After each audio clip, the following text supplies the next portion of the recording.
What's up everyone, my name is Eva, welcome back to Polar Topics, and today we're looking at r/Today I F'd Up. Today I F'd up by thinking a girl was giving me her phone number. Okay, so disclaimer, this did happen a while ago, but to this day it still haunts me and makes me cringe. So rewind some time ago. I was living on my own and woke up in a terrible hangover in my apartment on Saturday morning. My dad, who lived about 40 minutes away, texted me and said, "Hey, let's go get food downtown." I texted him back saying, "Sure, let me finish my blunt and bowl, and I'll get ready." Fast forward an hour later, after 2 bowls, a blunt, Pedialyte, and a shower. The old man arrives, and I go out to the car. Keep in mind, I'm pretty freaking blazed at this point. We get downtown, park the car, get some food, and then walk around the city a little bit. We pass by a chocolate store, and I tell my dad I'll be right back. I have to use the bathroom. I walk in, and there's a cute girl giving out samples in the front.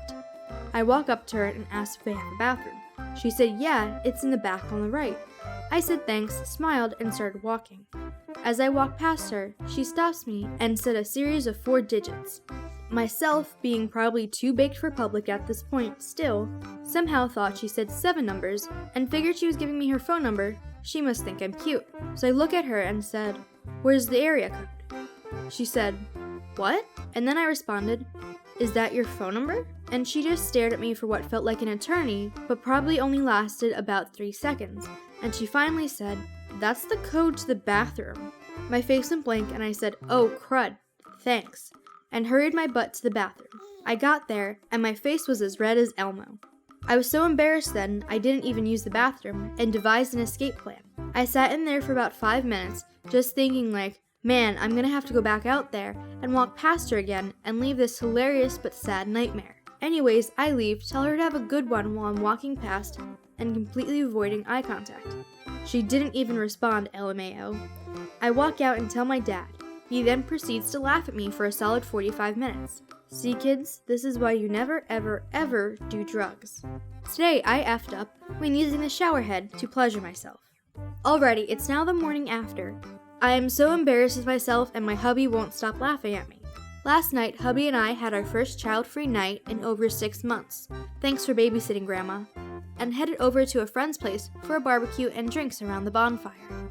As the night progresses, the conversation turns to the topic of sex and pleasuring oneself. One of my girlfriends starts talking about how she uses a showerhead to, you know. As a 35-year-old woman, I had literally never thought to use a showerhead for any other pleasure than washing my body. Sure, I have toys, I'm no prude, but I had never thought about using an everyday home appliance for my own pleasures down there. The night ended and we went home. Smelling of the bonfire, I told hubby I'm having a shower, and he says he doesn't care, he's going to bed. I should admit I was pretty tipsy by the time I got home. We took an Uber in case anyone's concerned we were driving under the influence. I washed myself and my hair, and then the thought hit me. Okay, I'm gonna try the showerhead. Okay, feels good, but needs more pressure. Okay, feels better, but could still use more pressure. Oh, okay, that's right, that's the spot. Oh yeah, that's the spot. Just as I was getting to climax, my leg jerked and gave way. I slid to the left and went crashing right into the shower screen, smashing it as I managed to land out of the shower holding myself planking on the toilet. Hubby came running in and I'm telling you, it was a freaking sight. I'm planking from the shower across the toilet in a stiff leaning position, glass everywhere, a bit of blood, and the shower head just dangling from the wall, going full speed while I'm crying from pain and laughing from embarrassment. I'm messed up, y'all. It takes hubby a few seconds to compose himself because he thinks it's the funniest thing that's ever happened. I managed only a few cuts on my left arm, basically from flying with the glass onto the toilet, and only a few cuts on my feet, luckily. Anyway, we went to the ER because I did have a few decent cuts, but I only ended up needing 2 stitches in my arm and 3 on the side of my foot from where glass got stuck. Again, luckily. I told the nurse and doctor that I slipped while cleaning the shower. You know, because most people clean their shower at 1 a.m. I'll be telling our landlord the same thing today. Another lesson for everybody. This is why you don't drink. Drinking and drugs leads to terrible things, such as embarrassing yourself and flying through glass and ending up in the ER. Today I F'd up by asking about my parents' divorce, and I found out I contributed to the divorce. Okay, first off, my parents have been divorced for 12 plus years. I'm 21 now, and was 7 or 8 when they split. I found out a few years ago it was because my mom was cheating on my dad with my nurse from the NICU from 1997. Oof. Casually talking with my mom, who has since remarried for the 3rd time, I asked about their divorce out of curiosity. She went into a few details and brought up a car ride with my dad. She wouldn't elaborate, so I called my dad. Big mistake. Mind you, Dad took me and my sister in when my mom left and raised us. It kind of went like this. Me. So I was talking to Mom about your divorce, and she brought up a car ride with you that initiated the divorce.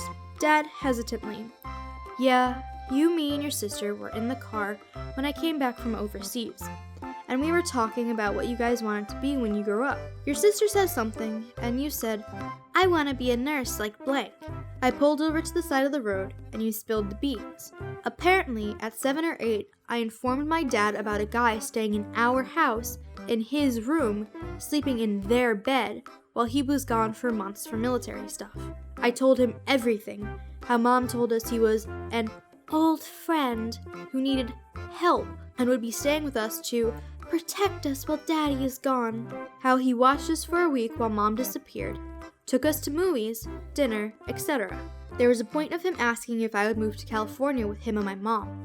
They got married 2 weeks after my parents' divorce was finalized and moved to California. I never remembered this occurrence. He said he went home, pulled phone records, emails, and even the chat messenger history. This was like 2004 or 2005, IDK. I'm not blaming myself, but dang, little me saved my dad's butt from being used any longer by her. I mean, I know when parents are getting divorced, they tell their kids, you know, it's not your fault we're getting divorced. I know you feel like it's your fault, but it's not your fault, to the kids. But in this case, it is really the kid's fault. It is really OP's fault. You know, if they didn't say anything, then there wouldn't have been a divorce. Not saying that the divorce happening was a bad thing, I'm just saying, you know, if they didn't say anything, there wouldn't have been a divorce. Today I effed up when my dad walked in on me committing an ungodly act. So this didn't happen today, but it actually happened a few months ago now. I was packing for my holiday and saw a hairbrush and the memories came rushing back to me, so I decided to write this. So I'm a 16-year-old guy, and like most guys my age, we like to experiment with sticking stuff up our butts.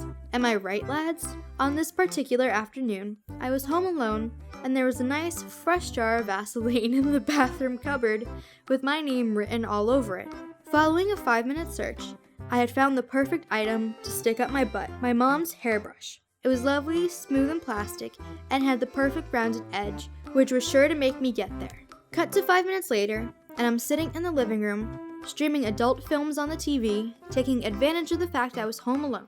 I didn't want to be holed up in my room, watching these things on my phone, and slathering the hairbrush in the Vaseline. I sit on it, then sit on the sofa, making it go right up there. It felt amazing. What I didn't know, however, was while this was happening, my dad was walking up to the front door.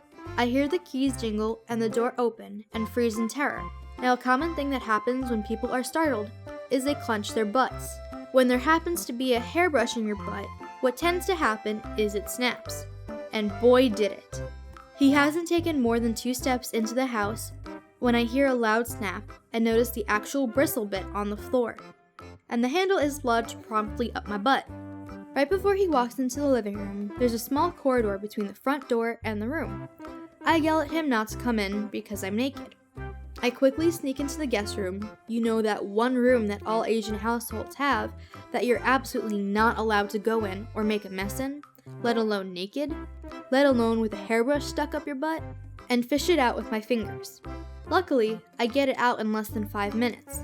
Unluckily, it was covered in butt slime and a bit of poo. I go back into the living room where I had the foresight to drape a towel over the sofa where I was sitting and used it to cover myself when I let my dad into the living room, although I couldn't hide the fact that I was extremely turned on. But I was in a rush, so I didn't think too much about it. After I opened the door, I mumbled some excuse about how I just got out of the shower and was lounging naked as boys do, and wasn't expecting him to come home so soon. I like to imagine he believed it, but something about the look on his face when he saw the half-broken hairbrush on the floor and the other Vaseline poop-coated half in his turned-on teenage son's hand made me think he knew exactly what happened. A look I can only describe as Arab disappointment. Needless to say, he didn't speak to me for the rest of the day. Honestly, the only thing I can say about this one is don't be like him. Don't shove hairbrushes up your butt. Hairbrushes are not for the butt, they're for your hair. Hence why they're called hairbrushes. So I'm not going to read the title of this one. I feel like it'll just be so much better if you go into it completely blind. Because it's terrible, but it's hilarious. So this happened about 5 minutes ago. I saw the front page passed on requesting what Google knows about you and thought, this would be great for my girlfriend. She lost her mother 2 years ago. She could see Google photos and maybe some voice messages. Man, I'm the best boyfriend. Well, she did that, got her mother's password, and it was really special seeing all the old photos and videos. Unfortunately, she also lurked her messages and discovered that not only did her mother have an incredibly attractive girlfriend on the side, but she also apparently loved butt stuff. This probably would have been better received if she had not lost... This probably would have been better received if she had not lost her life to rectal cancer at a very young age. Yeah, you were the best boyfriend for about 5 minutes. Oh, that's terrible. That's hilarious, but it's terrible. And, you know, whoever laughed at it, we're all going to hell. We're all going to hell for that. Alright guys, that's all I have for you today. If you enjoyed the video, please don't forget to like, comment, and subscribe. And maybe check out some of our other videos.